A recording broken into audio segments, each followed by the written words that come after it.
Good morning, good day, and good evening. I'm, as always, your host, Brody Robertson, and I want to say this is number 7 of the post Avcon game developer interviews.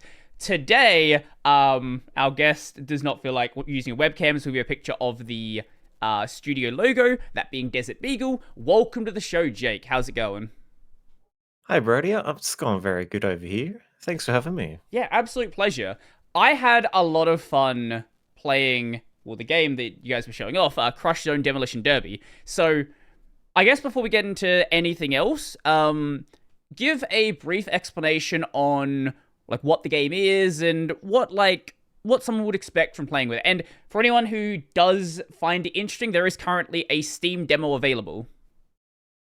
Yeah, so with Crush Zone Demolition Derby, pretty straightforward. Crash cars into other cars, use customizable weapons. We tried to aim for like definitely more like a party vibe kind of game with this one. Mm-mm. But yeah, you can also customize your cars and drivers as well.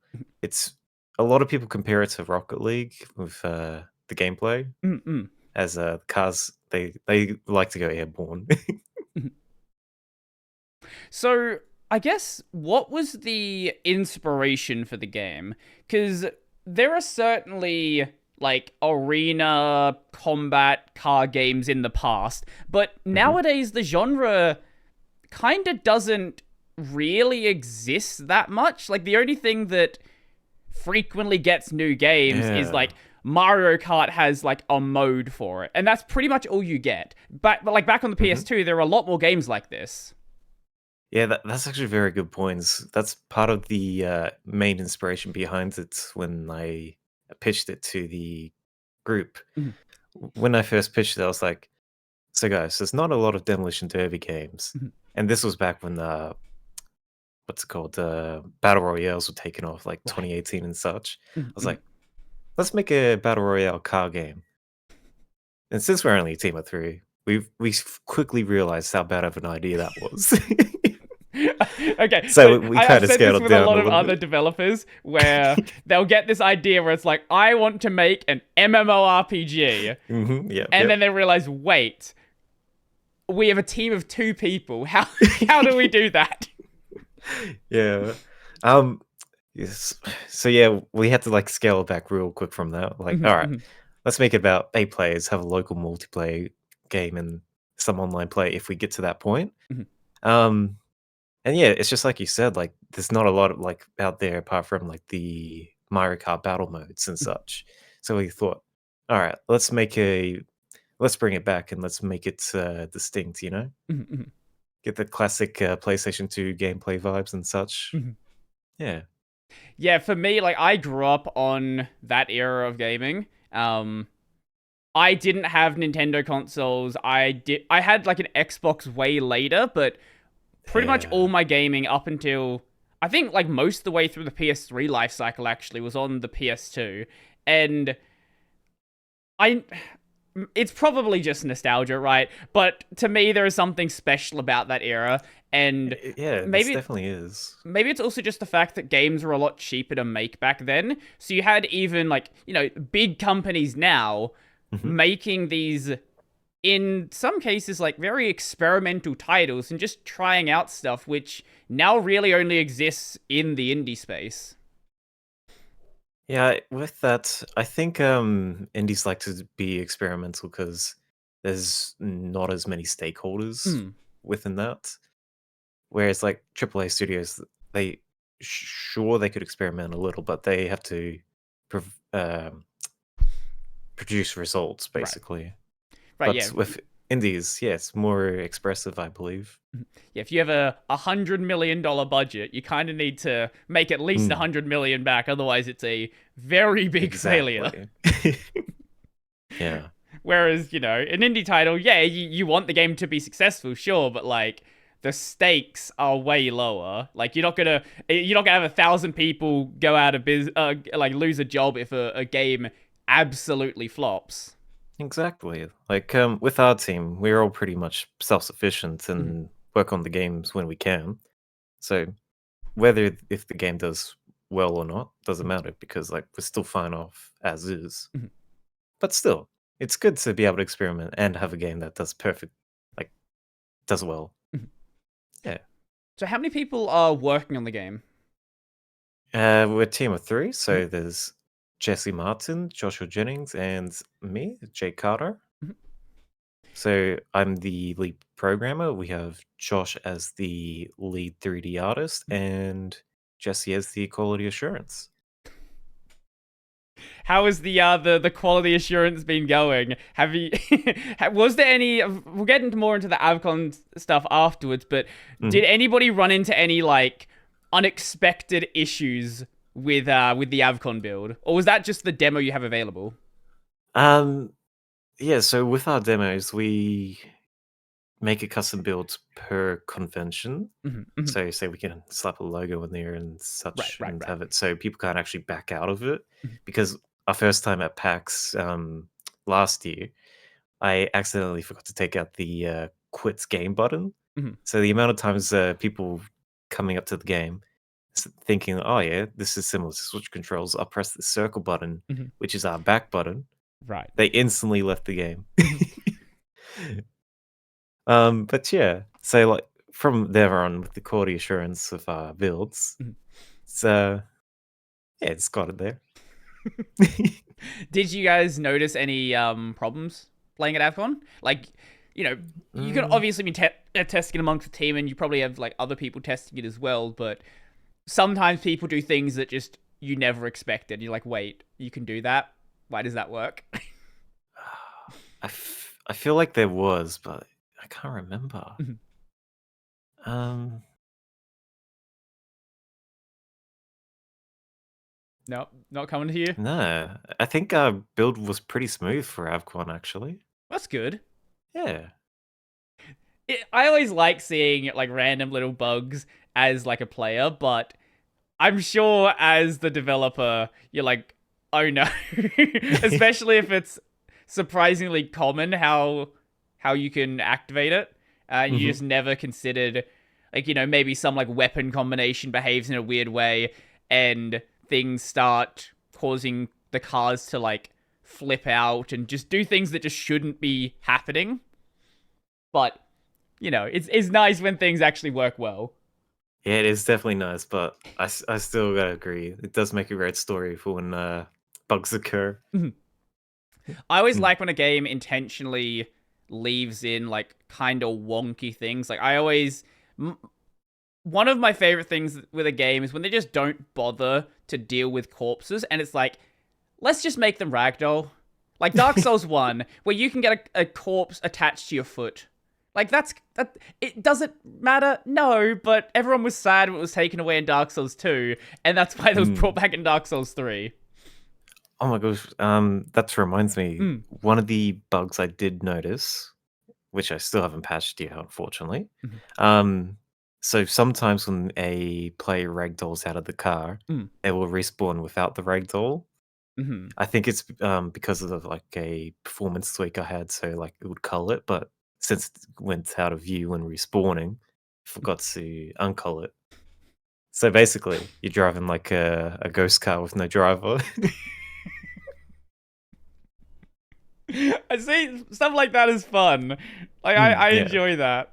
It doesn't affect the gameplay, so like Yeah, it yeah, doesn't affect it at all. It's just like it probably should be addressed, but like it's not a crucial thing. Like you hit a car at a certain angle and then it just flies off the map. Like that's kind of more important. yeah, That's like yeah, game breaking stuff yeah. there. Actually, my other favorite one with ragdolls is have you ever played the Yakuza games? Yakuza games. No, I haven't, but I've seen and heard a lot about them. Okay. In Kiwami 2, they switched from their original engine to the engine they're using on their modern games, the Dragon engine. And Hmm. that was one of the first games using that engine, and they had no idea what they were doing. It was Oh boy. so they went from if someone collapses, there's like a preset animation to ragdolling based on how they land.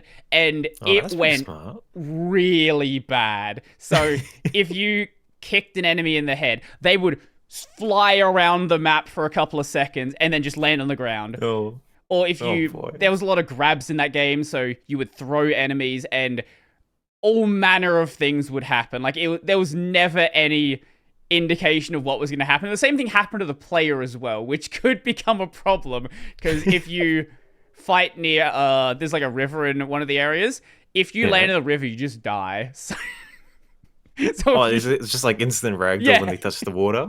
yeah, you just like if you throw the enemies in there, they die, but so do you. So like Oh, you don't boy. want it to go really badly there. You get used to it when you're playing the game, but the first time it happens, especially because the opening introduction to the combat is like in a graveyard. You're going there to visit someone and people decide to like come and attack you because you're like the leader of this organization, or you were. And so you're seeing this ridiculous combat happening in what would have been like a few seconds ago a really serious moment. And it's just this the entire game is this like the entire series really is this juxtaposition of super serious with kind of like wonky and funky things happening just randomly out of nowhere. And as I love said, that I really style. enjoy that stuff. Yeah, I love that stuff too. Like, I try to put that into our game. So with the story for our game, it's got a bit of a serious Oh, tone. you But actually as you have a story for the game. Okay, I wasn't sure. yeah, part of the campaign. Like, so each of the levels Mhm. and characters have part of their own lore and Mhm. such. But my main focus is the gameplay. But what was I saying? You're talking Yeah. about So with the serious nature of the story of the oh campaign. yeah, the serious nature. Yeah. So while we do have some serious bit of the story to it, our gameplay is pretty wacky, as you can tell. As Mhm. literally one of the front weapons is a plate of jelly. Yeah, that's one of the ones on the GIF on the website or the video on the Yeah. website. So with that, yeah, like it is a bit serious, but we do have a bit of comedy in there, which is, I guess, in its way. How how would you say this? I guess it just plays off itself, Right. really. Yeah. Right, like it's a comedic moment feels, especially when it's done well, it Hmm. feels funnier if it's like right next to something super serious. It's like, Yeah, exactly. yeah, like as I was saying before about like the Yakuza stuff, like, you know, you're mourning at a funeral and then suddenly people are just flying around the map. And he's like, what Exactly. is Yeah, going yeah. on? Hmm. So with the game right now, how Mhm. many like arenas are there? How many characters and cars are there? And I guess the weapons as well. If I know it might be difficult to remember the exact numbers off the top of your head for some of those, but if you have like That's a all rough good. ballpark, Being the lead program, I've got a good sense of amount of numbers and such. fair enough. So we have 12 arenas, Hmm. 12 characters, 12 base cars. Hmm. Um, we currently have 8 front weapons and I think 6 back Hmm. weapons and 6 side weapons. Was all of that present in the Avcon demo? Because I don't remember there being that many No, arenas. actually, we do have some cutouts as they aren't publicly ready. Mhm. But we also want to be able to like just show the best of the best in the demo, Mhm. but also entice players to like want to see what's else we have in store. Mhm. Mhm. So while we could have every level in our builds for the demo, it's just so it's just better if we don't, you Right, know? right, right. Yeah. And you mentioned having the different demos for different cons, so I would imagine you maybe swap out some of the arenas for different cons as well. Yeah, I actually we've definitely considered that, but yeah, we just stuck with the 4 base levels because it's just simple for us, I guess. So I would assume those are probably some of the more polished ones then, and maybe some of the ones that have been around for the longest. Hmm. Definitely. With the 4th level in the demo, Mhm. the helicarrier, that is the Oh, that one. longest level That's that's been developed before. is that the one that has the fans on it? That's right. It's up in the Yeah. sky. The fans pull you in. Mm-hmm. Mm-hmm. That one's gone through a couple of iterations before it used to have like a toxicity symbol kind of layout. so it was like split up into 6 areas. But we thought, nah, the gameplay is a bit too spread out, so we made it a bit tighter and a bit smaller.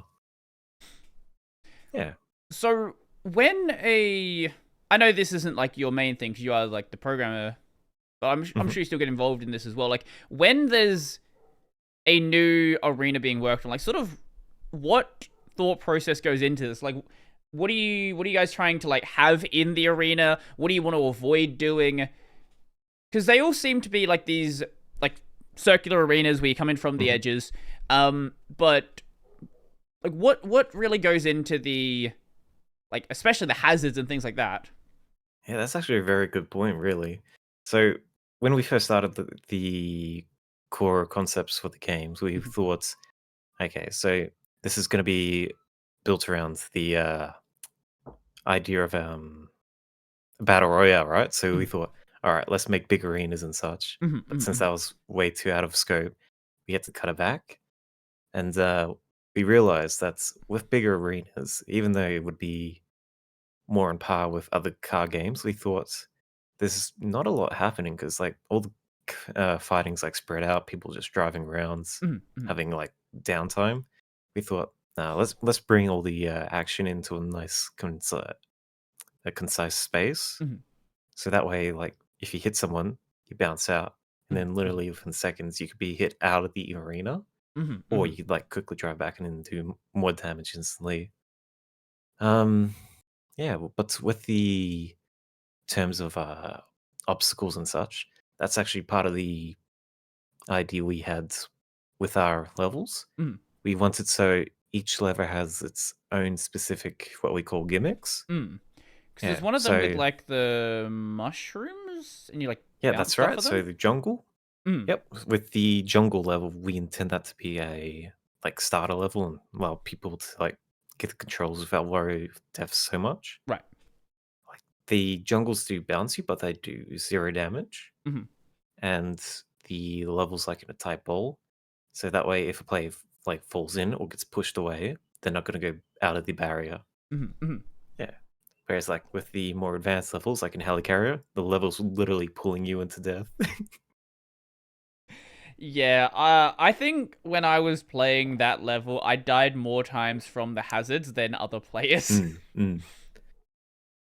Yeah, that's like part of the idea, though. We wanted so like it does actually track whether if you are pushed by another player into the arenas. Mhm, mhm. So it like the level does allow for more death, Mhm.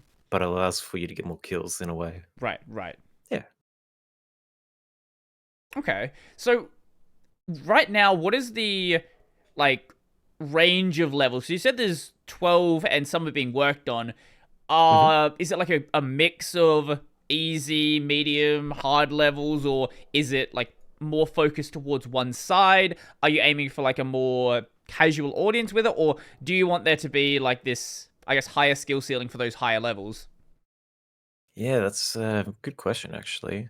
So, with the skill ratings of it all, while the levels do have some variance within, it's somewhat minimal, Mhm, but we try to account for that, allowing like high school players to use the set of movement mechanics. Say we mhm, have this feature that we implemented not too long ago, actually. What's the we call it the nudge? mhm, Basically, allows you to send your car flying in a certain direction, whether you're airborne or not. It's once you figure out how to use it, it's it's like a whole new ballpark of a game, you know? mhm, mhm. Because like even if you're not on your wheels, you can still somehow drive. Right, right. I guess that's Yeah, kind of why some would say, like a Rocket League comparison there. yeah, a little bit. Additionally, we also account for the skill range by having the weapons be skillful because there's timing, Mhm, there's mhm, aiming with it as well. You can just like with all the fast-paced action of the cars, you can use those weapons to assist you get that higher skill points. mhm, mhm. Whereas a more novice player might use one of the easier weapons, which does lower damage, but it's a bit more consistent, you know. Right, right.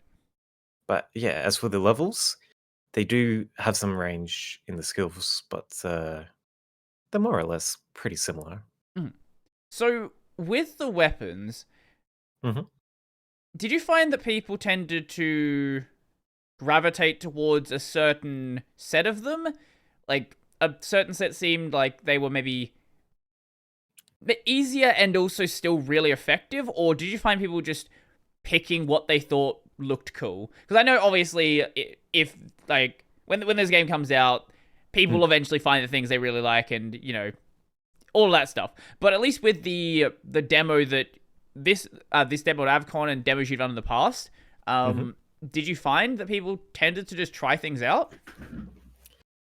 Yeah, so I think it depends on the person too, because say if the person is just a young kid, they'll Mhm, pick the laser beam or the what we call the missile, mhm, which just shoots out a big bomb and blows up cars nearby. mhm, But with I guess with older players, they tend to just pick what's looked coolest, like specifically the jelly. They're like, "Oh, that's cool. What does mhm. that do? Is that jelly? No." um, but yeah, once they've done a round or two, they definitely experiment with the other weapons because they say, "Oh, all right, I got to see what all these other weapons do because Mhm. this is kind of cool." Right, right. Yeah. I don't remember which ones I ended up trying. I'm pretty sure I used the missile, Hmm. and then there's also the saw blade one. I'm pretty sure I definitely Ah, tried the both of power those out. saw. Yeah, the power saw's pretty good, I Mhm. reckon. Yeah. I think that's one of the more straightforward weapons to use because you just ram people and that does damage. Yeah, that's right. So we we made it so it's like a close contact weapon. Mhm, I should probably also mention this mhm, um with our game. We tried to avoid having long range weapons because we wanted the focus to be more on close range mhm, impacts and such. So you'll notice like weapons like the laser beam chainsaw, they're pretty close range. mhm. Hmm. The missile I found was a little bit like awkward to use because it like slightly angles up and then hits down. Um, I Yeah. I'm sure I could get used to it, but did you find that, especially with that one, or if there are any other weapons that people found a bit awkward to use? Mm, one of the ones that I think plays or first time players was had struggle with for the front weapon. I would have to say probably the power saw actually, because Okay. people didn't seem to know when it was on or off. Ah, okay. Yeah. But recently we've added a whole bunch of animations, particle effects to it, so hopefully that helps it. Mhm. Um, but yeah, Right, because it's like you even if you yeah. have like audio cues, especially in that con setting, it's going to be difficult to, or even just if Mm. you're playing with friends, like if you have a 4-person LAN party with it, it can be hard to tell like differentiate the sounds from what other players are doing. Yeah, that's true. Because also especially on like a split screen where the screen's even smaller, Mhm. it would be hard to see, right? Yeah, that's actually a good point. I thinking back on it, yeah, I've the saw is the saw's cool, but yeah, I don't I don't really know how you could properly indicate that it's happening because it is on a lot of the vehicles kind of hidden by where the camera is facing. Yeah. Hmm. I guess it's just like I said, we recently applied a whole bunch of animations and particles to it. Hmm. So hopefully that helps make it more visually indicating that it's active. Hmm. But maybe we could look into other ways to see what we could also add onto it. Hmm. Okay, so what about the back weapons? Because I don't actually remember what most of them are. Yeah, so with the back weapons, currently in the demo, there are two movement weapons and three trap like Mhm, placement weapons. So the two movement ones being a thruster, which is very similar to Rocket League, mhm, just gives you continuous thrust based on how long you hold it down. But there's this other movement weapon. We have the jump starter, very good for getting powerful rams in, I reckon. mhm, mhm. Yeah. As for the 3 trap weapons, there was a stinger, which stunts cars if they land on it. Tire spikes, which gives them a bit of slip but a lot of damage, Mhm, and the oil slick, which sends them flying. mhm, mhm. Yeah, Whenever you have back weapons in a game like this, they always naturally feel less, I guess, maybe not intuitive, but less interactive, I guess, because a lot of them, especially the ones that aren't like a boost, for example, mm. it tends to be you put it down and then you just kind of forget about it. Yeah, that's one of the tricky things we've noticed when making these weapons. They're not instantly noticeable Mhm, in the terms of their impacts, but surprisingly enough, we track the stats of each weapon that wins, mhm. and we find that those weapons outperform the thruster and Okay. jump starter. Hmm. So we had to convey that through senses of like, I guess, a heads up display with the notification saying, "Oh yeah, you got a hit, plus Mm. 25 points." Hmm. Is that also because maybe the traps aren't as clear to other players and they accidentally bump into them? Yeah, that's true. Like in the heat of a battle, like if all the cars are colliding into each other, and it's like just messy. Mhm, You can't really tell what's happening in that. So mhm, I guess some players would possibly hit other cars, mhm, then hit spikes and then like fly out of it. mhm. But yeah. Okay. Okay. I really enjoyed the game. Like when I was playing it, I had a lot of fun I'm with it. glad to Like hear it. it's it's a very simple game, really. Like Yeah. but it's one of those games where it's fun to just sit down for a couple of rounds and just it's one of the games you bring out if you're having like a party or something and uh you Exactly. want to stop dealing with the person who no life's Tekken and put them in a game that you could actually beat them in.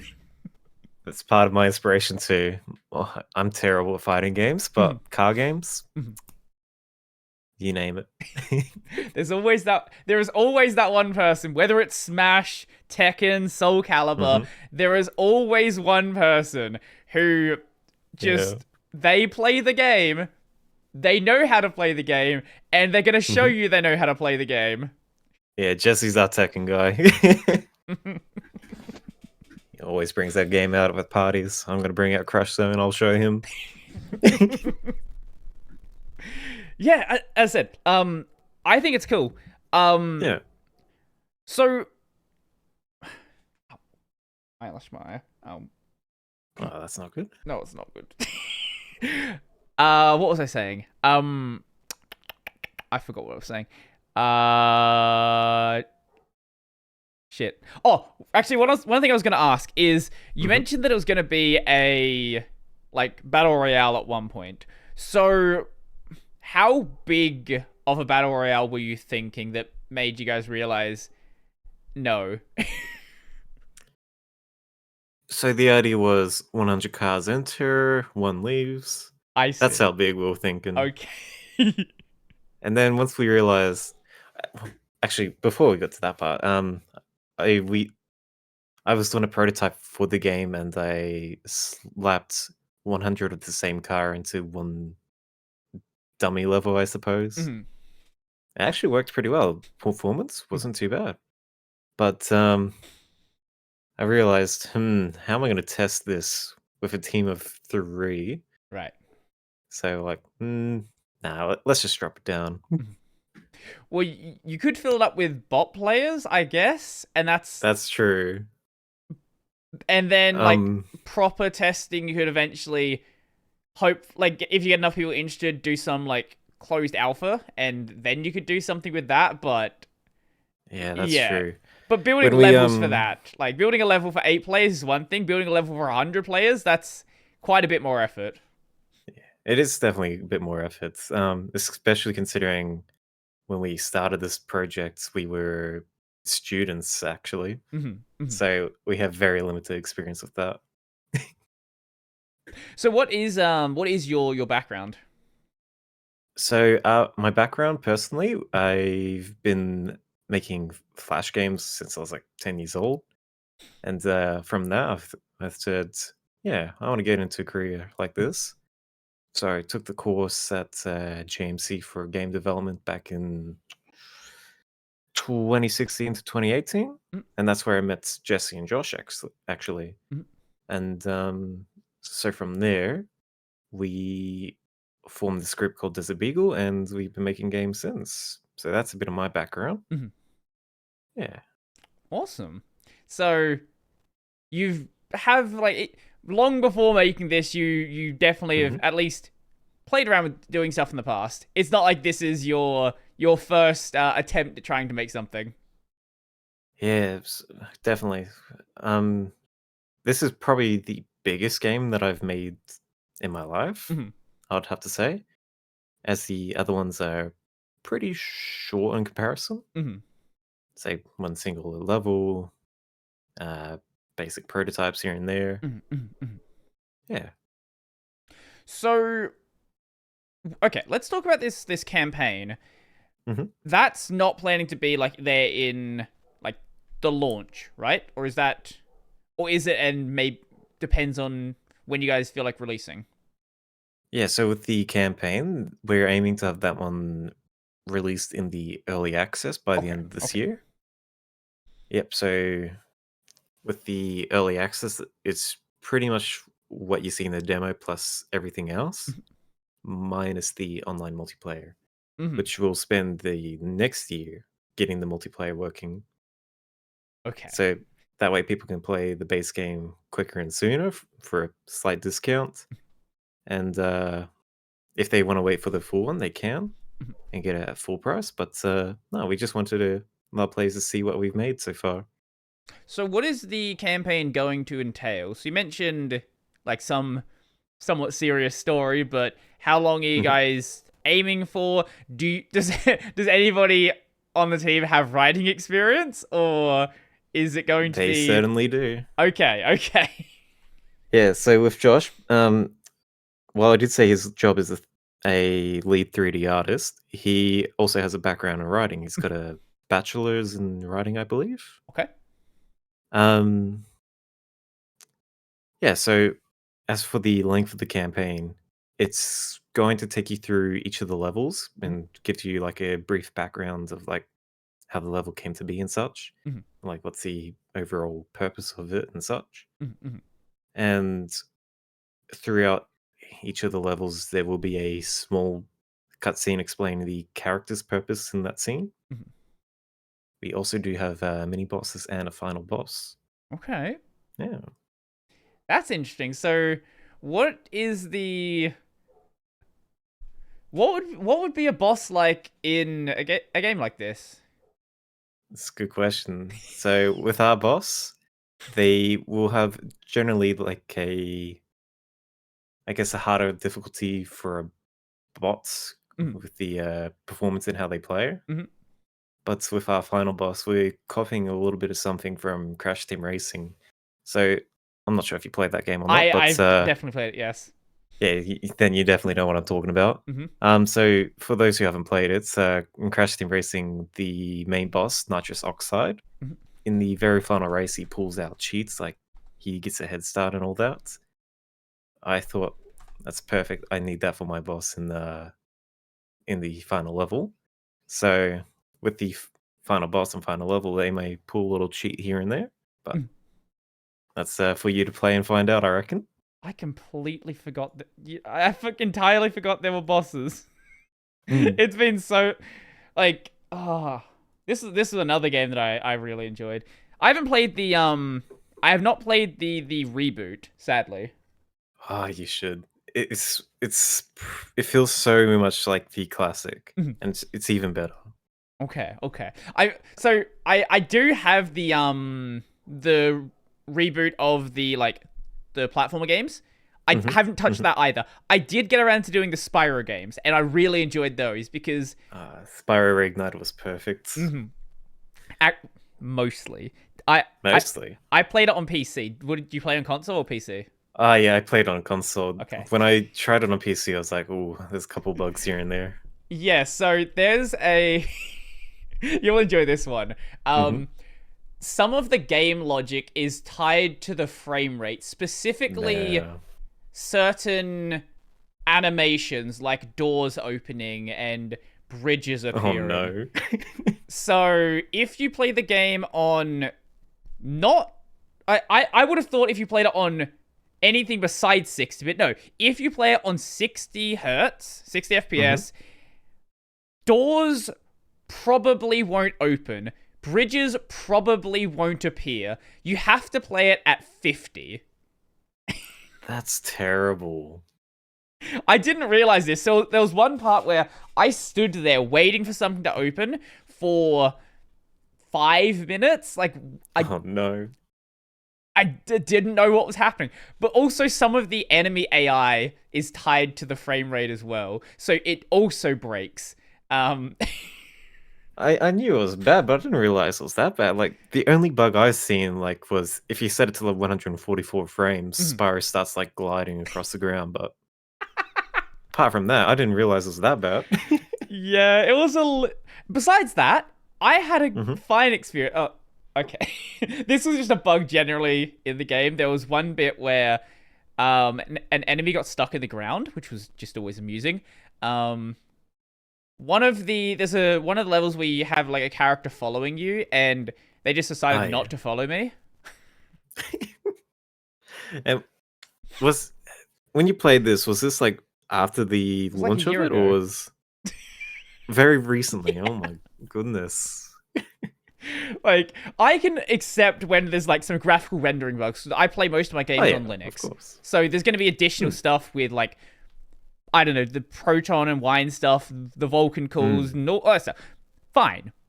But like, game logic shouldn't be affected. Hopefully. Yeah, like I can understand how it happens from a programming side of things, Mhm, but it could be avoided in certain ways. mhm. For, Yeah. just for any programmers out there, if you are thinking of tying anything to your frame rate, don't. Stop it. Mm. Bad. Tie it to tie it to time. Time is Hmm. good. Frames are not. I think you'll be happy to hear with Crush Zone Demolition Derby. I tried to make it future proof so you can play at any frame rate. Oh wow, You can imagine. play at 1, you can play at 1000, but it doesn't affect the gameplay. Yeah. I always love classic, especially ports of PS2 racing games. A lot of them they were tied to the frame rate. So if you went higher to the frame rate, cars went double speed. Oh, no way. On the PlayStation 2? Yeah, there were a couple of really bad ports of a couple of games. Oh. I th- Actually, no, maybe I'm thinking of a couple of PS3 games. Because I know during that era, like PC porting was a bit funky. A lot of games were a bit, Oh, definitely. yeah. Um, Mm. Part of Yeah, I that was think you're right. obviously, Might have been PlayStation 3 yeah, range. one of the two. I'm not 100%. Yeah, actually, I think it was. Hmm. I feel like it was one of the PS3 or the that generation of Need for Speed games, which was really bad for that. I don't remember which. Doesn't matter. My Mhm. point is, don't tie any logic to frame rate. Uh, Good there's advice. actually no worse than tying it to frame rate is going even older when games tied things to the CPU speed. Oh, yes. And how they had to actually physically implement a turbo button to Mhm, account for that. mhm, mhm. Yeah, I that would have been such a weird era to play games, and like you upgrade to this new, more powerful Intel CPU. You have 60 Mhm. hertz, and all of a sudden everything Speed runs. run in the game. Yup. Uh, Could only just imagine though, like back then, programming probably wasn't as widespread, I guess. So mm. like information was pretty sparse. Yeah. So I can understand the struggle they probably went through. Mm.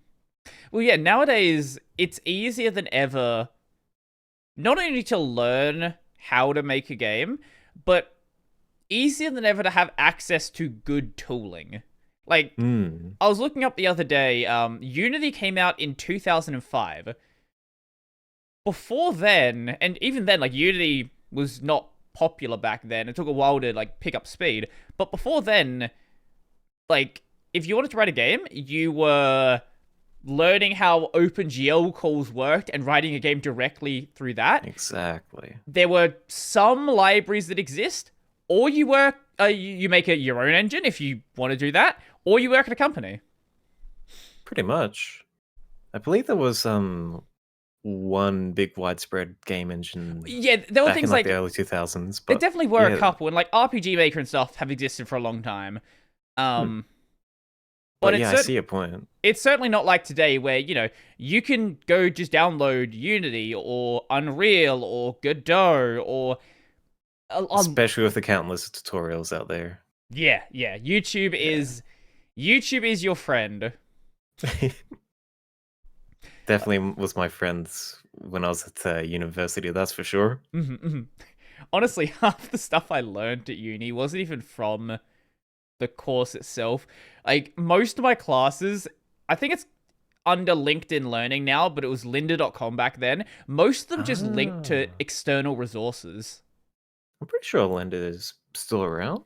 Is it? I feel like there was like a merger or something. Oh. Yeah, it's part of LinkedIn Learning now. It's still lynda.com, but it's called It's LinkedIn Learning with Lynda. That's pretty good.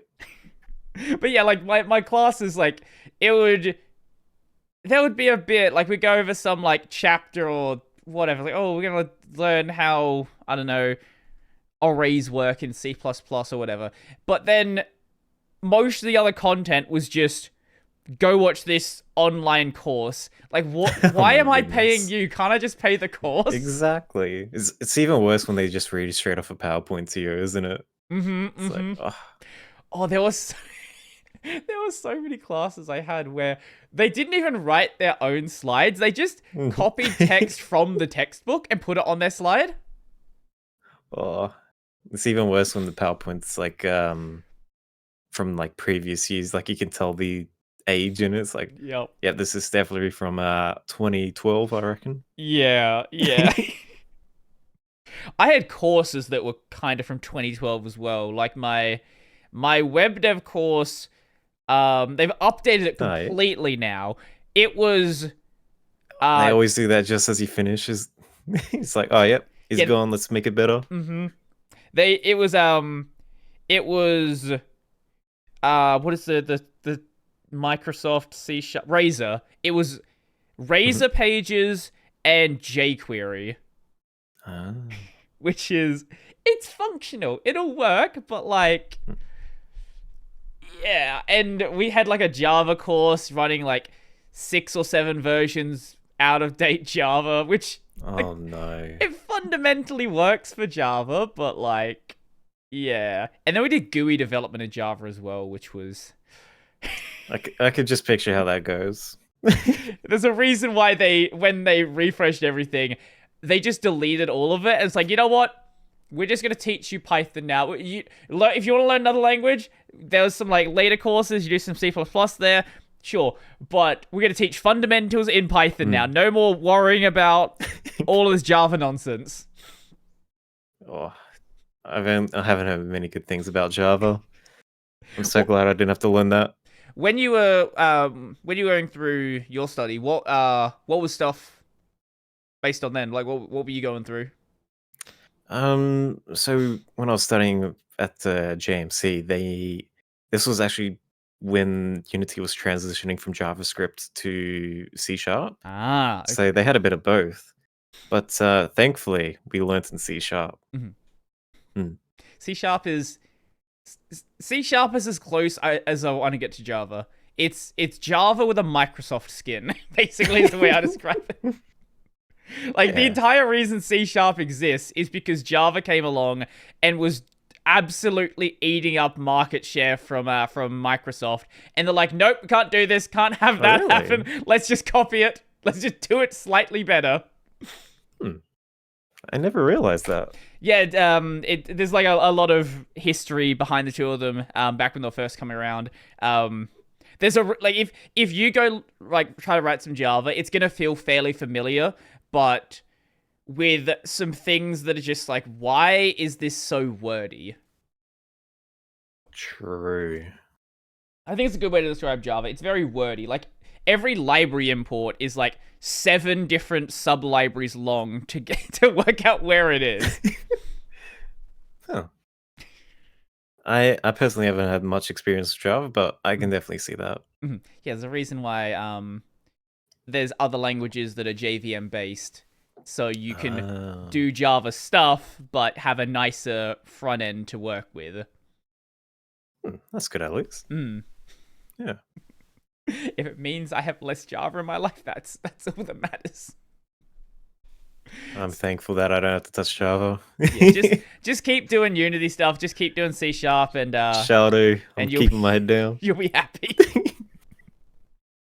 We were talking about the campaign before. I don't. Was there anything that we hadn't really touched on there? Like, so you're gonna have bosses. You're gonna basically have like this overarching story.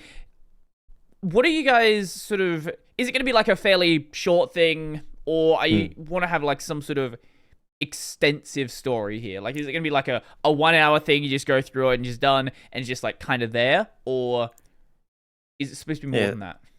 So with our game, our main focus is just having the arcade and gameplay as polished as it can be. Right. Some may say the story is a bit of a side thing, but we don't want to be the main focus. So while the story will be there, it's going to be a pretty short one. The campaign goes for around 1 hour or so, I believe. Okay. But yeah, we try to focus on just making the gameplay fun. That's our main thing. I think it's always important. Like, gameplay is king. If you don't have solid gameplay, it doesn't matter what else you have. Like, you can have pretty graphics, you can have all of this other stuff. If the gameplay sucks, the game sucks. Like, yeah. We definitely wanted to avoid that, so. We were talking about the AAA games before, and I think a lot of games sort of fall into that, where you see a lot of big marketing material about, hey, look at our face animations, look at our lighting, hey, look, you can see their toes, like... It just makes you think, God dang, I'm going to have to get the next graphics card up, aren't I? Yep. Whenever a game... I always have a lot of respect for a developer where the trailer is the game. Like, there's no CG trailer... There's nothing like... It's just like, here, game. Enjoy. Here's 20 minutes of raw gameplay footage. If you like it, you'll play it. Yeah, I don't know. Like, it's a bit tricky. Like, personally, as like a consumer myself with games, seeing trailers that just show gameplay, it's not very enticing. But I can also see the appeal behind it because, like, it shows you what the game is. Right. But I still feel like that's I guess a bit of a cinematic does help in a way. Like, oh yeah, a perfect example I saw of this was beats per minute actually. Like, it shows the best of both. Like, it incorporates music and gameplay as well. So they made the trailer full on performance. Here it is. Beats per minute. Oh, bullets per minute, I think. Yeah, bullets per minute. That's the one. Yes. I know this game. Yes. Yeah. Oh, yeah. Okay, yeah, I do know this one. Right, I don't think I've ever got around to playing that one. It's pretty fun. Give it a shot. It definitely looks fun. Right. This was the rhythm game shooter. Right. Yeah, okay, like, yes. with the trailer, it's like full on incorporates like the gameplay into a cinematic, I guess. Right. Yeah. No, I can see the value in that as well. I'd certainly get that. What I sort of mean is the games where especially when it's one of the like yearly release games where they just release like, here is a 3-minute cinematic. There's no gameplay. There's nothing. It's just like, we know you're gonna buy it. We don't even need to tell you what the game is anymore.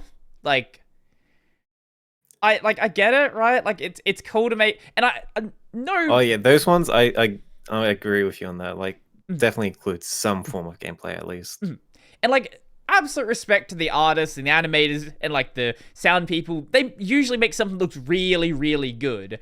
But I don't know if you were paying attention to back then, but I remember when the first Cyberpunk 2077 trailer came out or like the cinematic teaser. I do remember that. Everyone was hyped up about it. Yeah. And then I just thought to myself, where's the gameplay? Yeah.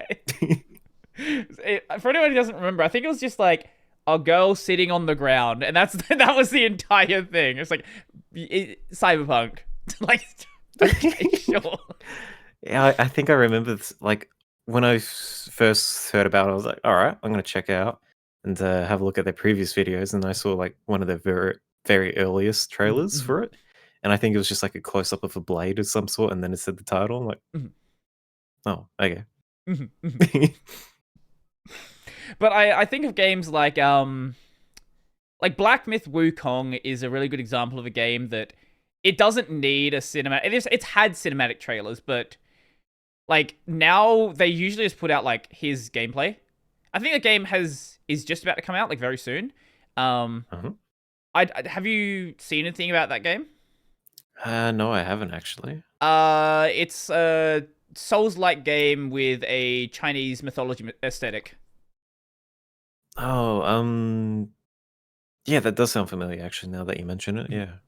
You play as like what Wukong, it's in the name. you play as Wukong, the character that like Goku was based off of. Monkey dude. He has like a extendable pole. So it's just the Chinese mythology part. It doesn't go the Dragon Ball route, which it completely forgets that it was ever based off of that. But yeah, it's like very fast paced, and they've shown off like really cool tech. Like when you walk through the snow, it creates a path through the snow. All that's cool looking. But yeah, that is kind of cool, I guess. it is really, especially like when they first showed it off, because it was one of the games that was shown off back when the PS5 was first coming out. So it was like, wow, look at this. Look what we can do with this hardware sort of situation. Yeah, it's good to see, like, while it is more focused on just the graphics and not the gameplay, it's still good to see the improvements that they can do in the technology Mm-hmm. and, like, what they can do with it as well. Yeah, I don't know. I'm kind of of two minds about, like, the improvement of artistic quality, because I feel like a lot of games rely too heavily on like that realistic look, and we've lost a lot of games having very memorable art styles. Yeah, I definitely feel that too. That's part of the reasons why we try to get like that PlayStation 2 look in our game. Mm-mm. Yeah. Yeah, I definitely did notice that. Like I think it obviously it's not the you know a lot of people confuse artistic fidelity with artistic quality, right? Like, I think this game looks good Thank with you. its, like, the style it's going for. It's not trying to look like some realistic... It's not trying to look like, you know, some... It's not Forza, right? Like, it's not trying to look... Definitely not trying to be like Forza. But, like, it has a style that it's going for. And I think, like how I was saying, like, gameplay is king, like, style is king as well. Like a game that has definitely. a great style. I have what's it? PS2, PS1 game actually. Rayman. There we go. Oh like, yes, Rayman. Rayman still looks incredible, right? Yeah. Or you know, actually, I think an even better example is like Super Mario 64, where if you look at it fidelity wise, frankly looks terrible. It has very low poly models. However, if you see a screenshot from Super Mario 64, you can immediately tell where that is from, because that game has such an iconic look to it that you always know where it's from. But if I show you a screenshot of generic first-person shooter, like... It's hard to tell which game it's from and such. Yeah, when we've lost all style... It's really hard to tell like what is what, and I think the indie game scene is like what keeps this alive, right? Like, exactly. There are, and I think it's also, it's like limitation breeds creativity. When you have effectively infinite resources, you can make a game that looks realistic and has realistic lip flaps and all that stuff. But when it's three dudes who just want to make a cool game, you have to really think about what you're actually going to do with it. It makes you actually consider what is it that we want our game to look like, and what is it we want our game to actually do? Yeah, that's true. Like, sure, we could just go the realistic route and just get 3D models online of like generic cars and put Mm, them into our game. But we didn't want that for our game. We just wanted it to be distinct mhm, and custom made to us as we see fit. mhm, So yeah, part of that style as well. Like I said, the PlayStation 2 look, right? mhm, We go for that look because it's also nostalgic in a way, and like allows us to relive playing those classic Demolition Derby games like on the PlayStation 2 era. mhm, mhm. Yeah, Yeah, you can't really get that with photorealism. no. It's honestly why I play.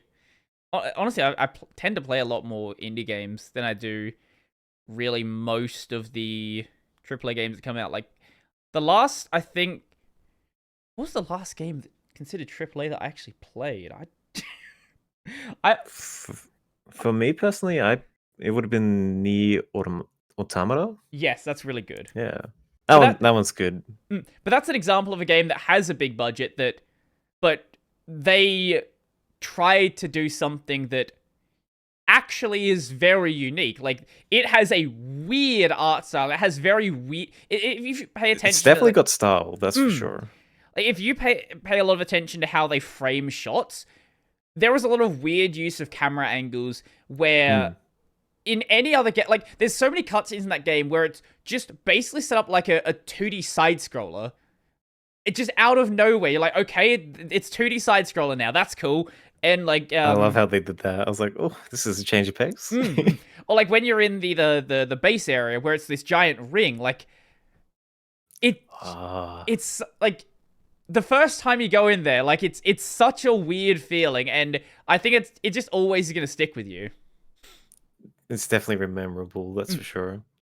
Now that I think about it, I think the last AAA game I played, Sekiro. Sekiro's really good. Sekiro? What's that game about? That's the um uh samurai game made by From Software. Ah, yes, yes, yes. I haven't played Elden Ring yet. I need to do that. I haven't had a chance to play Elden Ring. It looks pretty good though. Yeah. Yeah. So, you want to have online multiplayer in this game. That's right. So, have you had an attempt at doing online multiplayer before, or would this be like, hey, let's try to work out how this goes. Let's go to YouTube and how do we do online multiplayer? Honestly, a bit of both. Mhm. So at first it did start off, all right, let's just make a online multiplayer game straight off the bat. It didn't work out too well. So what I ended up doing was I did some like demo projects, just like some prototypes of like some other games, just to get the understandings of how online multiplayer works and such. Mhm. Um, Now that I've done those, I've got a bit more experience with that, and now I can set up the game as need be. Mhm. But since all that time we've been developing this game, we thought we should probably release it sometime soon, so we're not stuck in development hell. Mhm. Mhm. So that way, we decided just to early access this year and then the full release next year. So we'll have a proper online multiplayer. How long Yeah, has the game been in development for at this point? about 3 years. Okay. Yeah, Yeah, I can see why you want to why you want to release at some point. yeah, because that's part of the development process. If someone stays in development too long, the game does technically become outdated, and Mm, then you don't get the core idea you wanted with it, I suppose. It mhm. just becomes a blur of ideas. Right. Yeah. So does Unity provide? I've not done like much with Unity. I've done like a couple of little things here and there, but does Mhm. Unity provide you tooling in the way of online multiplayer, or are you basic? I assume some people are doing stuff entirely custom as well, but like what really goes into that?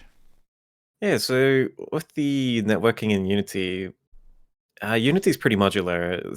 So it's based on like game objects and components, and they just plug and play. So while you can use Unity's built-in system, they recently released it within the past year. Mhm. I think it's game services, which just covers everything like analytics, online multiplayer.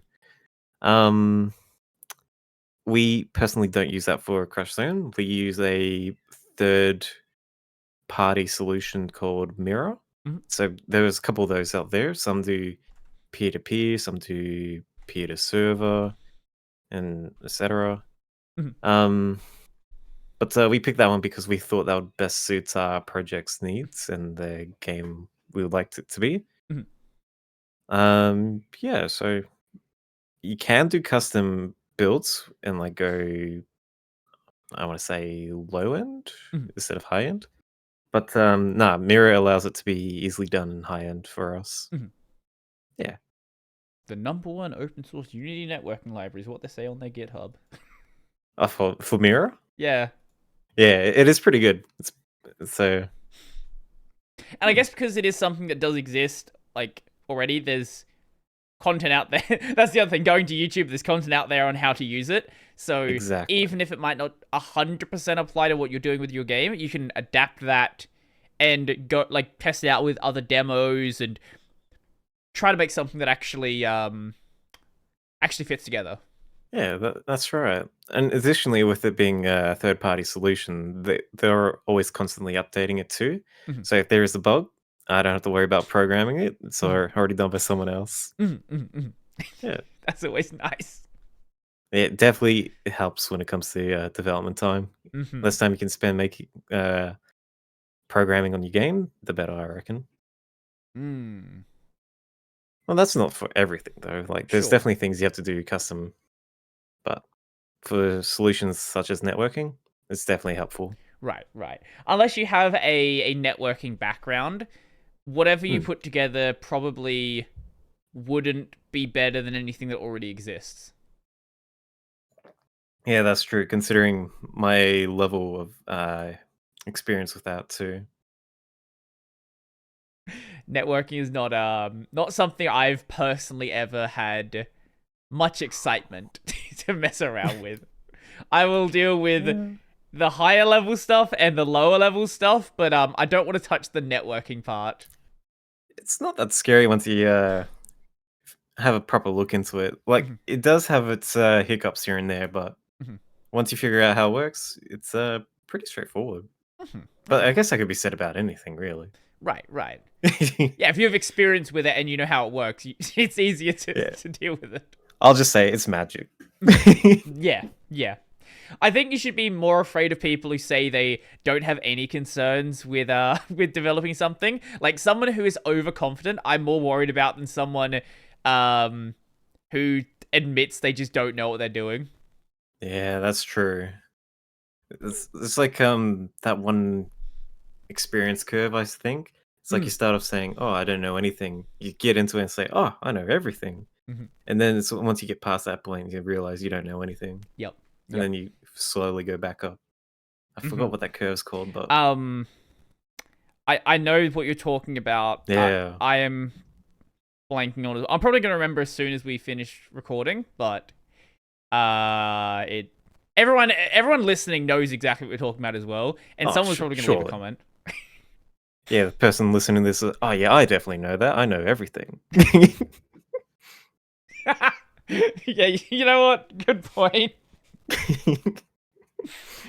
Oh, Those so who know, mm, know. no. So, what is the plan for early access? Is there plans to introduce more arenas, more characters, or is it just that getting the campaign and multiplayer done? Like, what is really the goal there? Yep, so the early access, that will be just the base game, no online multiplayer. Mhm. So it'll have like all the levels, the campaign done, the different game modes for the local arcade. Mhm. So that way you can like play with your mates and do the different modes. Mhm. But the full release is that plus online multiplayer once we have that sorted out. Mhm. Is And that oh yeah, is that gonna have like additional? Are you gonna work on additional levels? Or is that not really decided just yet? we were considering additional content in terms of characters and the cars and Mhm. weapons. as for levels, not too sure on that one yet. Okay. Okay. Yeah. Hmm. If there's time for it, we'll definitely incorporate it. But if not, it'll probably just come out later as additional updates as we progress through the development cycle. Yeah, time is always the problem. It's time or money. One of those is always the problem. Hmm. Usually both. Yeah, definitely for us with the time aspect, because we're only a team of three, right? And we have to self sustain ourselves through other jobs, like such as side gigs and such. Mhm. But yeah, I definitely say it would be time for us. So if you win the lottery, the game will come out quicker. Yeah, pretty much. Either that, or we just don't make the game, and we just go to Bali and have a nice holiday. No, you don't just go to Bali. Just go live in Bali. You rent cheaper there. Then you can Exactly. exactly, yeah. Like go live somewhere. Save a bunch of money. Go live somewhere that's like very very cheap, and then get the game done like that. I'm sure that's I'm sure that'll work out well. Yeah, I'm sure it'll work out pretty well. That reminds me of that one game dev YouTuber. He goes by Randy. He's making this like survival game and took a laptop to Bali and he's just lived there and worked on it, I believe. I respect that. Yeah, it's pretty respectable. It's cheap, may as well. Yeah, I don't know what it is with, especially in Australia. People are like, I know so many people who've gone overseas only to go to Bali, like nowhere else. They haven't gone like Europe, US. No, it's only Bali. Yeah, I guess it's probably because it's like somewhat close, eh? Yeah, And pretty cheap too. yeah. Well, But you definitely would want to go other places though, I reckon. yeah. I would like to go to other. I haven't been overseas myself, but I Me definitely neither. like. I've had some people ask me to come to some conferences in the US, so I've definitely got some considerations there. But the only problem is it's just so expensive to get anywhere from here. Yeah. Maybe we'll go to New Zealand. Can't be that's not super expensive. I wouldn't I mind just checking out New Zealand. I haven't been there myself. Yeah, I haven't either. I'll just keep slowly going to the places slightly further away. Hmm. Uh so okay. Yeah. Let's see. Where were we? We talked about the online, we talked about the campaign. And yeah, we talked Um about early access and full release. yes. Um I had I had somewhere I was gonna segue here, but I lost it again. This is it's one of these it's one of these I think we're days. talking about timings. I the early access. I'm sure Winning this the lottery. That sounds pretty good. is yeah, got randomly sidetracked by that. Actually, well, one thing that you did mention earlier was the 2024 Melbourne International Games Week. I wrote it down correctly. Yes. Yeah, so recently we applied to, yeah, as you said, the 2024 Melbourne Now I International remember what it Games was. Yeah, Week okay. for the Steam Page Festival. Literally just today we got accepted for it. Mhm. Yeah. I Awesome. wish I could tell you more about it, but I personally don't know a lot about it myself, as that was handled by Josh. Okay. Yeah. Let's have a look. It is between the 3rd and 13th of October. I've never heard of this event myself. Yeah, me too. Let's have a little Google, shall we? Victoria's celebration of games for players, makers, and enthusiasts return. Okay, yep. This is great content. It's perfect. Join Australian international influencers, businesses, and industry for Melbourne International Games Week, Asia Pacific's largest digital game celebration. Victoria's 9-day celebration of games for players, makers, and enthusiasts will return. Yep. So, industry with industry connecting favorites such as Game Connect, Asia Pacific, High Score, Composition, and Sound Art for Gaming, Games for Change, Asia Pacific, the Australian Game Developer Awards, and more. Join us for a series of innovative and inspiring live events in Melbourne. I like how you mentioned this and you just didn't have anything. You just were like, "Hey, we had this." You didn't have anything to add to it. Yeah, that's how it goes at the Desert Beagle team. We just roll with it. Yeah. You know, Well, the more you know. I can respect that. Yeah. So I remember what I was gonna bring up before. The game Hmm. modes. So The game modes, yes. yes. Um, what game? What are the game modes? What exists here, and what is our plan for the future? That's a good question you got there. So the biggest question we get a lot for our game is, will there be a team mode? Mm. Everyone's always asking about the team mode. So we're definitely gonna have team deathmatch. Mhm. Um, what other games? We have a bomb tag. So one person has a bomb and they have to hit other people with the car to get rid of it, Mhm. and it's like hot potato. Mhm. Um, we had this mode called God Hunter. Mhm. So basically, one person is really like overpowered and they're triple the size. Mhm. Basically, everyone has to team up against them, but if they get hit by it, they go flying. Ah. Funnily enough, Josh, this is a funny story, right? So Josh, he was interviewed one time, and since he doesn't focus on the programming and such, he just rambled off on the game modes. Mm. One game mode he suggested for our game was capture the flag. I was just gonna mention capture the flag. You reckon capture the flag for a demolition derby game? I don't know. It could be interesting. Where it's like if you it would kind of be the opposite of bomb tag, where you hold the flag longer and it builds up a certain number of points. Oh And yes, that's right. One of the other game modes we have is King of the Hill. oh well, yeah, that's effectively what I Yeah, would be suggesting there. yeah. So why wouldn't it be tied to the car per se? It would Mhm. be tied to like fixed points around the map. Mhm. Yeah. But yeah, the reason why I can't suggest capture the flag for our game is because the arenas are too small to account for that. Yeah, that's fair. Yeah. Hmm.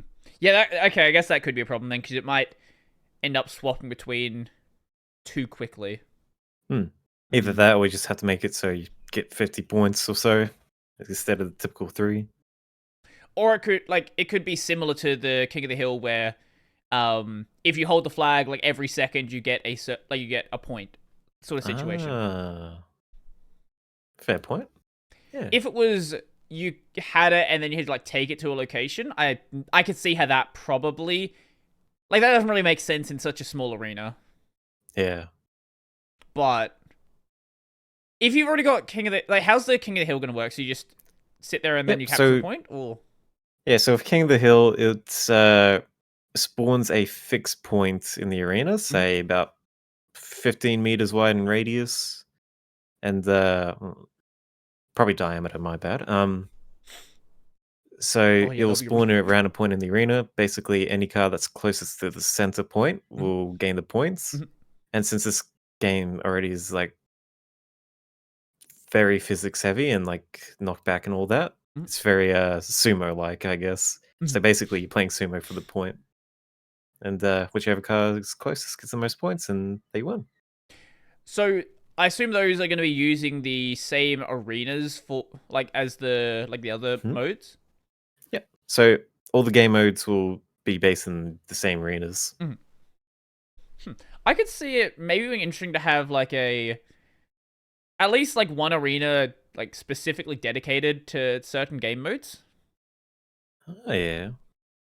Because then you could like Well, really build it around like emphasizing that mechanic and maybe have I don't know maybe like with King of the Hill actually specifically introduce like higher ground that you can capture. I do think it's obviously still good to have the other ones. But I guess it depends on whether there's interest in doing the other mode, additional maps as well. It's all again, it was down to time and money on whether something like this happens. yeah, Um, that's true. Like that main cost is time for us. So whether we can make another arena for that type of mode, mhm, it would stack up pretty considerably. mhm, Sure, the mhm. arenas are pretty tight, but we still want them to be of good quality, you know? Right. Yeah. Yeah, But and we'll not, uh, yeah, and feel the different as well. sorry, you go. No, yeah. I was just gonna say you want them to not only be high quality but also just feel different. Yeah. Yeah, that's true. Like yeah, they definitely want them to feel different. But yeah, as I was gonna say, oh no, I've blanked. um, nah, I've lost it. Sorry. Well, with the high quality arenas, it would be easy enough to make like one arena and then sort of reskin it in different ways. That it's still a high quality arena, but like Yeah, yeah, it's like there's the, there's no fun in just have it, especially like making something right. Like it's not just a matter of it being fun for the players, but actually interesting for the people working on it to build something that they actually like themselves. yeah, that's true. Oh, I just remembered. Yes. The thing I was gonna say was while we could make different arenas for the different game modes, we find currently for what we have, Mhm. the game modes feel pretty okay with the current arenas we've got so far. Right, right. Okay. That's what I wanted to say. Okay, yeah, that makes sense. Yeah. So the main game mode is like the free for all, but Mm. are these other game modes in the demo right now, or can someone play Not them? in the demo, but Mm, they are currently in the game. okay. Have you shown them off at a con before? No, we haven't. Okay. Just getting the bouncing out before we show off those ones because, like, a team mode, the team match mode, everyone goes for magnets because like pulls everyone together, and it's like a, it's pretty messy. I guess with the team mode, you also have the challenge of properly indicating the teams in a way Mm. that, like, the easiest way is just have the cars be the same color as the other members of the team. But Yeah, but that removes the player's expression of mm, customizing and such. mm, mm, mm, So we get around that by doing a colored outline, mm, similar to Overwatch, how they have the red and blue. mm. Mm. Okay. Oh, yeah, okay, I guess that works. Yeah. Yeah, and also with the name tags as well, since they fly above the cars, we just give it a colored background. Right, right, right, right, right. Mm. Okay. Because yeah, like I think Rocket League, for example, like yeah, Rocket League, they're just like just color it. Like Yeah, that's true. most of the games are pretty much just like you're on the red team, you're on the blue team, you're now red or blue. Like maybe you Mm. have some games, maybe they have like some expression of shade of color, but a lot of the time it's just like clear color sets. Like, yeah, I can see like why they would want to do that because like it's easy to set up and it's makes it even more clearer to the player what they're looking at Mm, too.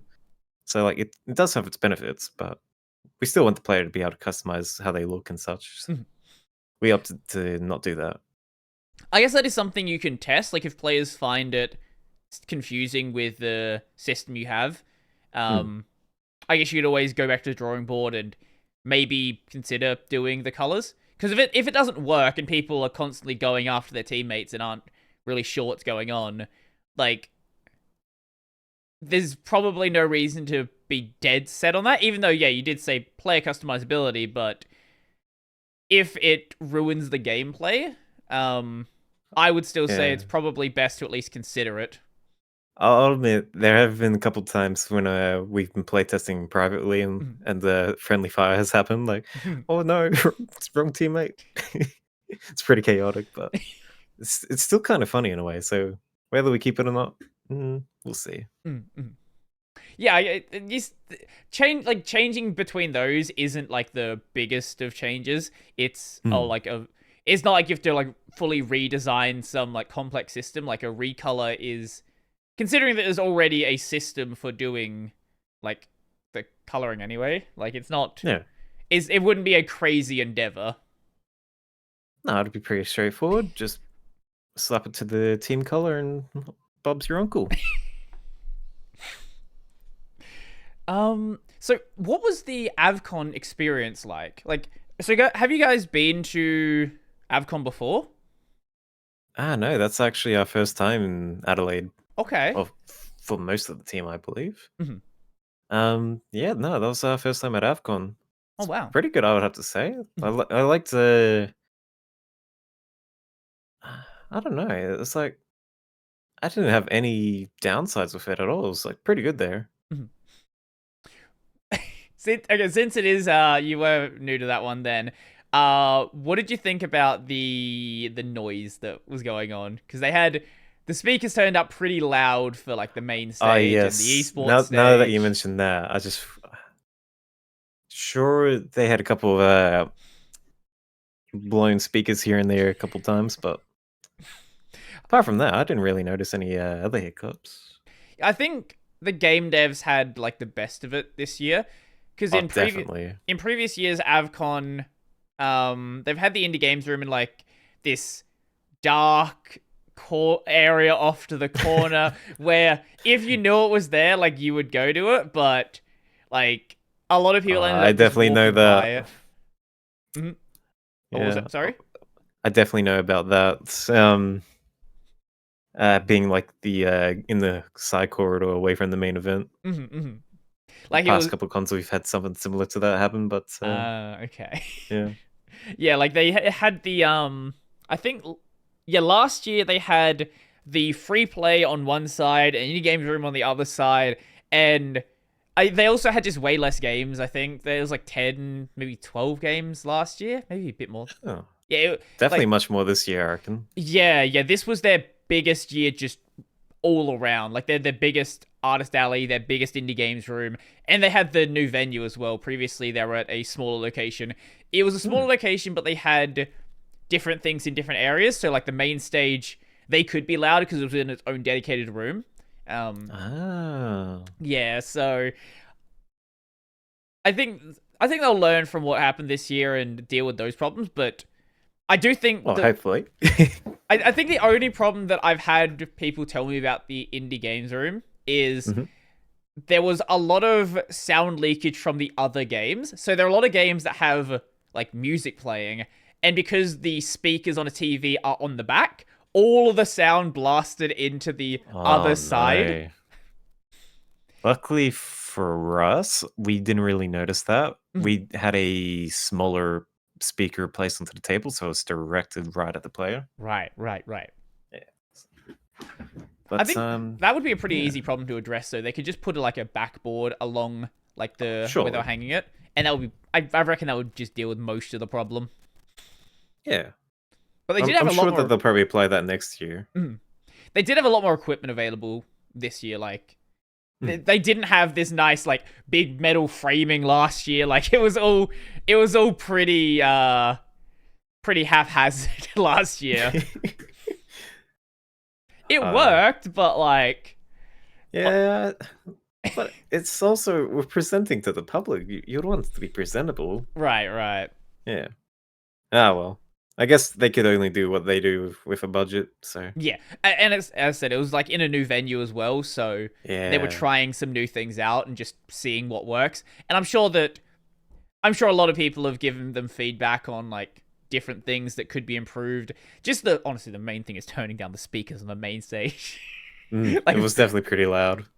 I When we were couldn't. setting up, we were like, "Oh, hopefully it's not that loud for the whole weekend." Yeah, it was uncomfortable being near the main stage. Like that's Mm, how loud it was. Like I went to a couple of things there and like it was a bit much, especially when they had the yeah. concert going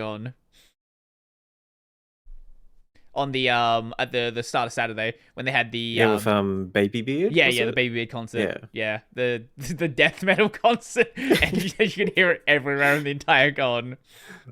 I g as bad as it is, it does make for a funny story, like, just walking around and just hearing someone screaming down the mic. Yeah, You I think, like "Oh, this Baby looks like Beard, but a like I don't nice." like Baby Beard that much where I want to hear it the entire room. I could just imagine, like, a family taking their kids there, Mhm, like, "Oh, this looks like a nice, friendly cartoon place to go. mhm. Let's take the kids in," and then they Hmm. go in and they hear that. So when you were actually demoing at Avcon or even like previous cons, Mhm. what has the reaction to the game been? It's been we've seen the mix of reactions, actually. Mhm, We've seen people that love it and they keep coming back and playing it for multiple rounds and mhm, such. And then we have the other people that say, "Oh, yeah, it's a start." mhm, So, but for the most part, we see a above average response to it. Like people enjoy playing it with other people. Mhm. They get competitive and they're like, "Oh, well played" and such. Mhm. And yeah, Well, that's always good. yeah, Like, you're always gonna have people who it's just not their kind of game. Like that's the like at the yeah, end of the that's day. Like, fair. yeah. Like for me personally, like I'm not a fan of fighting games, so if I play them, like, yeah, it's okay. Mhm. But yeah, everyone has their preference. I'm a fan of fighting games. I'm just not good at them, and I don't have the time to get good at them. That's the problem. Yeah, I don't like them because I'm not good. And I think with a game like this, though, like it's fairly easy to pick up and understand. Like if you've played any sort of any game that has driving mechanics in it, not even like a Demolition Derby game. Like you've played a bit of Mario Kart, you've played some Rocket Yeah. League, you've played just like a regular racing game. Like you have a general idea of the controls at least from the start. You can pick it up pretty easily, and then Mm. getting your head around like how the weapons work and how the movement works. Like it's not a crazy ask for people to at least give it a shot, and when they do, especially because there was always people at that booth, at least from when I was going by, maybe there were parts where it like died down. Uh, Yeah. it's pretty easy to try it out, and there's certainly, as I said, there was something like some of the weapons felt a little bit like the missile. I personally wasn't a big fan of. I always Hmm. felt like I don't think I hit anyone with it. And as you said, like the saw, it needs some work because it was not clear that it was being used. But I Hmm. think at its core, it's got a really good game there, with some things that need polish to make them more clear what's going on. Yeah. With that said, part of like the playtesting process I have over here Mhm. for making it easy accessible to new players is testing on my dad. Mm. He doesn't play any games at all, so I try to make the demo as like friendly to like bare bone beginners who actually haven't played games. Mhm. Mhm. So that's like why you see like at the start of a match it says press accelerate to ready up. That way players know which one is the accelerate button. Because Right. some people press circle or the X button thinking, oh yeah, this is gonna say press the go. Mhm. But then Mhm. they don't realize the accelerates on the right trigger. Mhm. And with the main menu as well, it actually shows you how to navigate it with like a controller. So yeah, I do try to make it like accessible to new players, but Mhm. as well as like having the skill floor raised or skill ceiling raised Mhm. for more experienced players such as myself. But yeah, with the readability of weapons too, Mhm. that's a very major factor with experiences with new players because if they don't know what they're doing, Mhm. it's not good. Mhm. But for the most part, even when people don't know what they're doing, they're still having fun by the looks of it. So when you're deciding on your weapons, Hmm. how does it show it again? Does it just show you the weapon that you have? It tells you the name of the weapon. It shows you the weapon there, like Yeah, so on in the vehicle. the customization screen, like Mm. you select the driver, car, and the weapons, and each which category you're on, it zooms in onto that on Mhm. the actual car you have, Mhm. and then it gives you a list of items you can replace it with, which also shows the name of the weapon. I think something that could help out with uh explaining the weapons is maybe have like a little visual demo of like what each weapon does when the player like selects it, or Hmm, something that's a good else that idea. indicates like I'm thinking like in like Devil May Cry. In Devil Hmm. May Cry 4, when you're in the shop and you're buying upgrades, like next to each upgrade before you buy it, it plays a little video of that ability being used, so you know like what you're grabbing when you try to do that. Yeah, that's actually a really good idea. It's definitely been suggested before that people like say, "Oh yeah, you should show how the weapon functions in the game, like a little repeating GIF of some sort." Mm-mm. Yeah. And I don't know if you'd want to do this because it might be difficult to really, I guess, do in a way that's conveys like useful information. But I know a Hmm. lot of games would display like, oh, this is how much damage it does, like a certain number of like stars or circles or something like that, or like the ease of use of the weapon and things like that. I think Believe having it a or not, demonstration of like how it works is a lot more important, but mm, believe it or not, in the early prototypes, the weapons did affect the car's weight and handling, and it oh, actually showed the stats for that. okay. But once we realized, this is a bit too advanced for players, we'll probably make it a bit more simple. Mhm. Because back then, they actually had 4 weapons you could pick from, so on the sides as well. So you Okay. could go for like an armor build where your car was literally just like a tank, but it moves so slow. Mm. Um, and the jump button used to be R1 for that because since all the side weapons were on the, I guess, symbol buttons, Hmm. say like X square circle triangle or XBAY on Mm. Xbox. Yeah, but no, back then it actually used to show like the different stats and weights of each weapon. But we thought, nah, that was too advanced Hmm. and complex for new players. Hmm. So we decided to make it a bit more simple and arcadic. Mm. But yeah, that is a good point with having the symbols for like difficulty and stats and such. Mm. Mm. Four weapons would be. I can see why you'd want to keep it simple. Mm, But I do think that would be really. And maybe if you try out like another game in the future, I think doing something like that actually could be. Yeah, obviously, it's a lot more work to have all the weapons then, but definitely could be like interesting to play around with. yeah. Um, Like hmm, it was definitely fun to play around with, but hmm, there was one downside to having 4 weapons around the whole car. hmm, The problem was, if you tried hitting someone on the side, you would hmm. do damage. So it means like there was like 0 chance of you doing damage to another car without receiving damage. So we wanted to make Ah, it so you okay, have a chance to hit him on the side and do damage with no consequence. right. So that's why you see them as pick upable throughout the match. Hmm. Yeah, Okay, the that's more you know. fair. Hmm. Yeah, I don't know how you would get around that actually. Now that I think about It's it. a bit tricky, but I think we found a pretty suitable solution for it. Just Mhm, like temporary power ups. mhm, mm. What were the temporary powers? I actually don't remember those. Yeah, so there's a couple. There's the first and main one is bumpers. Mhm, Anyone that hits them bounces straight off. mhm, We have armor, which like nullifies any movements based weapons and gives you 5 times the amount of health you have, mhm. so you can like tank any damage. Another one is spikes, so rather than pushing the car away, it does a lot of more damage and such. Another one was toxic barrels. You may have seen like a green sphere. Whenever you go into that, you receive damage over time. Mhm. Yeah, I feel like there's a couple more, but mm, You feel like it, but you're not sure about them. yeah, I can't seem to remember. Ah, it's all good. It's all good.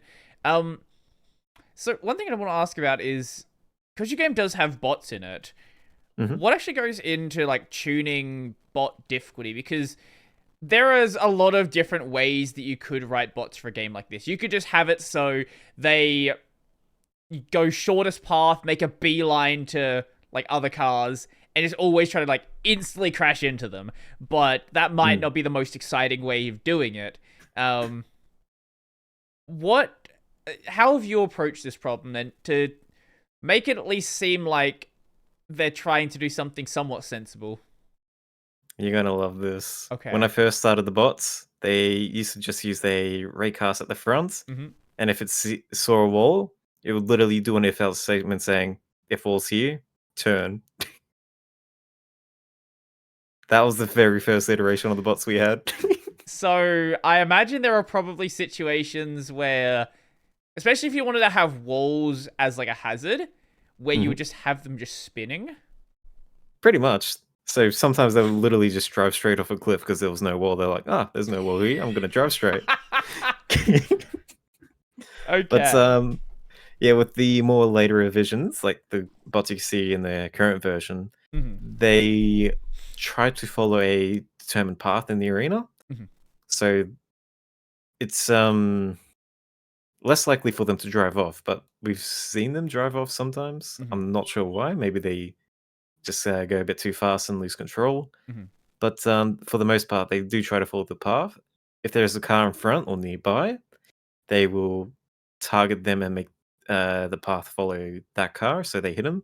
Mhm. And when they hit them, they go back onto the nearest point in the path. Mhm. Mhm.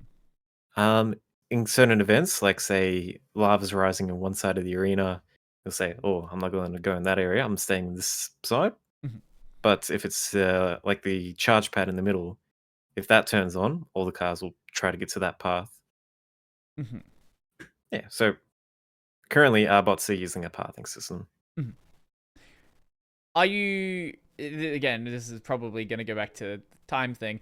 Are you Uh-huh. considering having like a bot difficult Oh yes. bot With the difficulty? difficulty. I hate Yeah. that word So already. with that, I guess the way we would tone that would be how they use the weapons. Mm. Would they like predict where it's gonna hit and then actually use it then? Because at the moment, the bots, all they Mm. know how to do is just hold down the weapons. Mm. Okay. It's it's not the smartest, but sometimes those bots do win. Yeah, I've I have been killed by a couple of them. Yeah. But no, with the difficulty parts, it would definitely count like how to use the weapons, when to time, if they use movement abilities such as nudge. Mhm. I haven't had the chance to code the AI using nudge yet, but they could probably use it for like ramming and such. Mhm. Yeah. Mm. Have you played around with anything like this in the past? Like, have you done bots for a prior game, or is this very much just a learn as you go for this one? Um, that depends on what you would consider bots. Because Sure. back in like the Flash games, right, I've made very simple enemies that go back and forth. Okay. But Sure. as for like full scale bots, like playing and such, I guess this would be considered the first one. Mhm.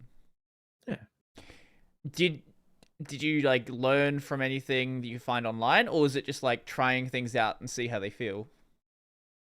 it's definitely start off with just trying how it went with the detect wall kind of thing. Oh, sure. Okay, But that one. Yeah. Yeah. once I figured out, oh, there's actually a smarter way to do this, I Mhm. looked at some tutorials. I'm like, all right, Mhm. Mhm. I'll go through those tutorials, see what the core concept is, and then apply the code in myself. Mhm. Yeah. And now you have something that at least seems like it plays relatively well. Um, I I certainly didn't notice anything like really bizarre with like the bot behavior. Yeah, it is a little bit random, the bots, though. Mm. I want to make them a bit more readable Mm. because Mm. I believe that's what makes a great AI player, being able to read what a player is going to do, you know? Mm. Like, Mm. you can predict what a human would do, say, oh, they're driving over that way near that weapon, they're going to go pick it up. Mm. You can, like, anticipate that. Whereas the bots may, like, no, I'm going to turn away because this path is the better path. Right. Right. So okay. Yeah. Yeah. Yeah. So if there's like, and I guess especially in like King of the Hill as well, you probably want Mm. them to actually care about the objective. Oh yeah, of course. So the AI bots do go to the current target. Mm. It's pretty similar to with the charge pad. Like when that charge pad activates, they go to there. But Mm. in like the King of the Hill modes, they'll say, "Oh, the hill's over here now. Time to Mm. go over there." Mm. Mm. Yeah, because I could imagine the trying just the regular deathmatch AI. Yeah, probably wouldn't go too well for that one. Definitely, especially if they're holding down the weapons aspect of it. Mm. So, what about the prior games that you guys have released? Yep. So with the prior games we have, we started off by releasing a mobile game Mm. called Jerry's Jungle Struggle. Jerry's That was Jungle Struggle. breaking into the scene as a official studio Mm. on Apple and Android. Mm. As for the other games, we've done some experimenting with prototyping a VR game called Bad Hair Day, where you use garden tools to cut people's hair. Um, and in between those games and this game, we did a couple of game jams for like YouTubers such as Brackies, which is a Unity tutorial guy. Mhm, mhm, Um, Game Maker's Toolkit, which discusses like theory in the games, I guess mhm, you could say. We made games such as Weasel's Real Estate, where the theme of the game jam was holes. mhm. So we thought, why don't we make a whack-a-mole game, but literally you whack-a-moles when they go through your lawn trying to make holes, because you're trying to like present a property to an upcoming customer, and they're Mhm. like minutes away. That's actually a cool concept. I like that. Yeah, we have considered making that one a mobile game as well, but Mhm. since we're working on this game, it's been on the back burner. Right, right. One game at a time. Yeah. No, I can definitely see how this would be a fun mobile game. Um, Oh, I've personally never gotten myself involved in a game jam. I would like to do. There's a lot of things I would like to do more of, right? Like mhm. I would like to focus on sort of like do some more game development stuff because I did enjoy it when I've done so in the past. Like only a little bit here and there, nothing like actually that serious. Just like Yeah, it's little good fun. little fun things. Mm, Yeah, I don't know. Everything comes back to it. There's only so much time in the day. that's true. Thankfully, with game jams, they only take 48 hours, Mhm, depending if you go for the short ones. mhm. Well, it's not even just that. Like, it's just generally wanting to mess around with stuff. Like, Yeah. whether like I want to learn. I've been slowly but surely learning Rust because I've known about Rust for a long, long time and had never just gotten around to to touching the language. Oh, Um, nice. yeah, I want to start messing around with Godot at some point because I've heard a lot of good things about it and. Yeah, I've actually heard many good things about Godot too. Mhm, Like, I've considered checking that one out with mhm, the not so recent Unity problem. mhm. You know about that one, right? Yeah. Oh, yeah, yeah. Yeah. But we decided to stick with Unity since we're pretty close to launching. Right, right. Yeah, Yeah. porting over to another engine, like it's it's not a matter of hey, copy and paste over. It just works. Like it's If only definitely if it not was that that. easy. Have to learn the engine, have to get the code in, make sure it's translated into. I'm not sure what language they would use. I think their main language is like a custom thing called GD script. Ah, that's right. I think they have. I feel like they have C# support, but Hmm, obviously libraries are. Yeah, they do. Libraries are entirely different though. So like gotcha. yeah. Yeah. You're not using the Unity libraries, but you are at least the language is similar. But like GD Yeah. script is like their main thing. Fair Um, enough. I don't know what that language is like. Uh, I've heard it's similar to Python in like the simplicity of it. yeah, that's what it looks like. It's Python, but so there's some stuff in here that's more explicit. Like you actually define, you use a variable keyword, use const, things like that, instead of it just being implied by the context it's being used in. Ah, So Python, but with more explanation about what's going on, fair enough. because Python is effectively it's effectively pseudocode, really. Like I know there's some Hmm. like more complicated syntax in Python you can get into with like higher level stuff, but at a fundamental level, Python is basically pseudocode. Yeah, that's true now that you mention it. It's pretty close to it. Mm. Yeah. Which is good, right? Like that's not a problem because it makes Python a fairly good teaching tool. Oh, definitely. It's definitely the language I would suggest to beginners. Yeah, Yeah. like I know a lot of people who actually started with some of those graphical drag and drop languages before. They didn't like learn it as a kid. Like I know some people who they wanted to learn programming as an adult, and like that's what their first approach was. Personally, I never messed around with them, but I can certainly understand like why they've gained such an audience around them for these like educational use cases. Yeah. Oh, yeah, I forgot about visual scripting. Hmm. that one is definitely more user friendly because it does show people like how to use them visually and such. But yeah, I don't know. Personally, It's good to have the visual indicator, I reckon. yeah, my first language was Java, which is very Ah. sad.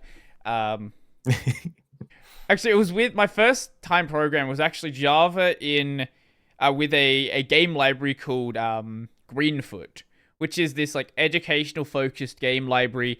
It's very very simple, but it teaches you some basic stuff about game development. Like it's not crazy complex. Of course, people have wrote Doom clones in it because they do that in everything, but for like if you're just interested in game development, it's not the worst place that you could start. I think a lot of people, and this is true for not just game stuff, but really anything, they want to learn it, but they jump in way too far to the deep end. Like, you want to learn game development, the first thing you do is install Unreal, which you can do, sure. Like, yeah, you could, but it's definitely overwhelming because like you have the interface and such, and you got to figure out how it interacts with everything else. Like, that's how I felt when I tried to learn 3D modeling and I installed Blender. It's like, Oh boy, it's like, how do you control this thing? yeah, luckily there's so much good content on Blender. Like, it's Good old Blender Guru with the donut. absolutely, yeah. I did make the donut. Oh, me too. I made a couple donuts, put them into a little Blender model. I didn't get much further than the donut, but I did do at least that. Nice. I'll stick with programming. Programming is more up my alley. I can work with that. Yeah. If I were to choose between programming and modeling, I think I would choose programming as well. Because I do have the experience of the 3D modeling as well, but I definitely understand the programming much more. Like if I did decide to like actually get off my butt and actually start working and stuff, look, I would have to learn. Look, to be fair, right? Like there are some games where the art is so simple. It doesn't need, like, you don't need that much knowledge anyway. Like, if you're a one-person team and you're just making your first game, especially if you're not releasing something, like, you don't need it to look good. It just needs to be functional. You just need it to, the art needs to be enough to indicate what's going on. You can learn more as you're after that point, and you want to do more with it. Speaking of functional, have you heard the story about Undertale's code? No. Undertale is a big switch statement. Supposedly. Uh-huh.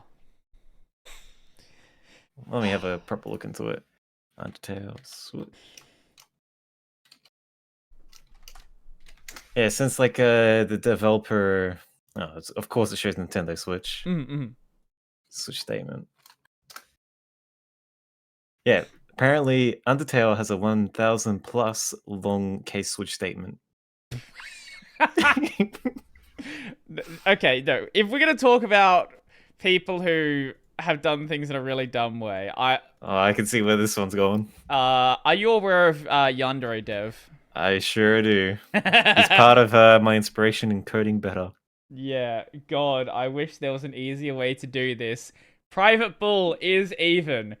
If number equals 1, equals return 1, true, false.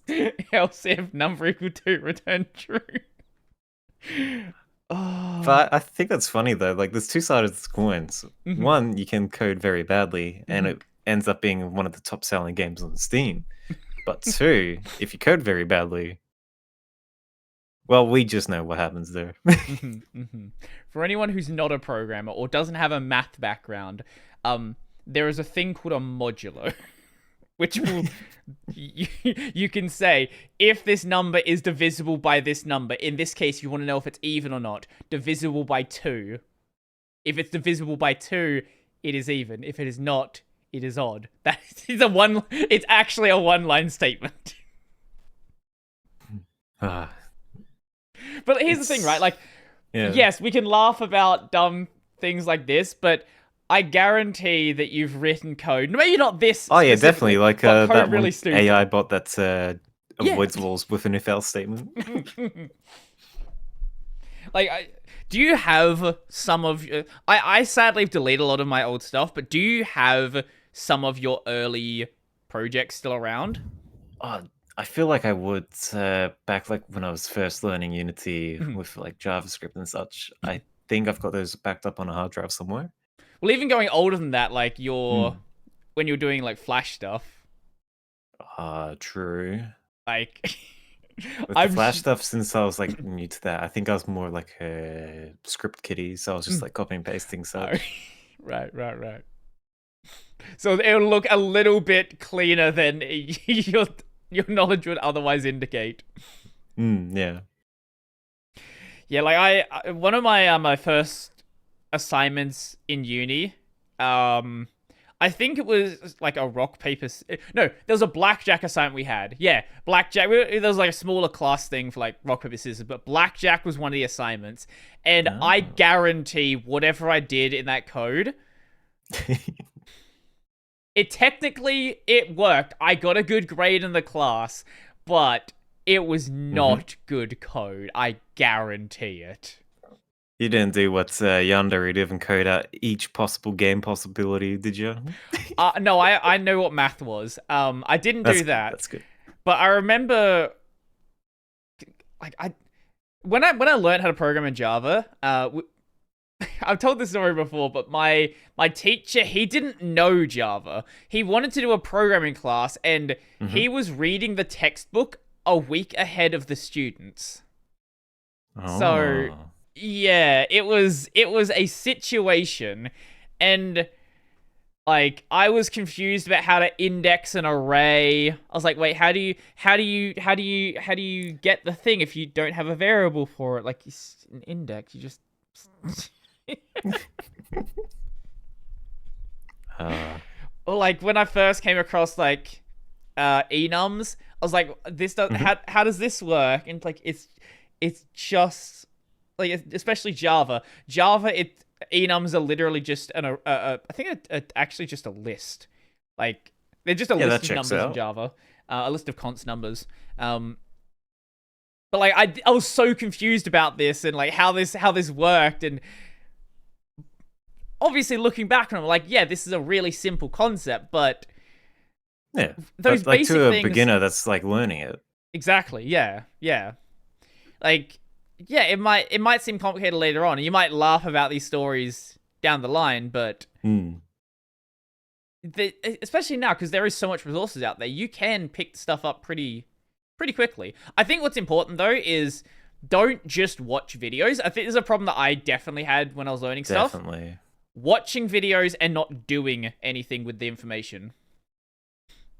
Like, yeah, that's definitely one of the pitfalls of online video tutorials. Like, Hmm. sure, you can just watch them, but it doesn't actually apply to the brain, I would say. Mm. Like, yes, you're just doing what the video tells you to, but you're not applying it. Mm. And not just not applying it, I think it's also important to apply it in different ways than what the video shows you. Exactly. Like this, I think this is why I didn't keep up with the Blender stuff after the donut. I was basically just one for one copying what was I was being told in the video rather than playing around with stuff.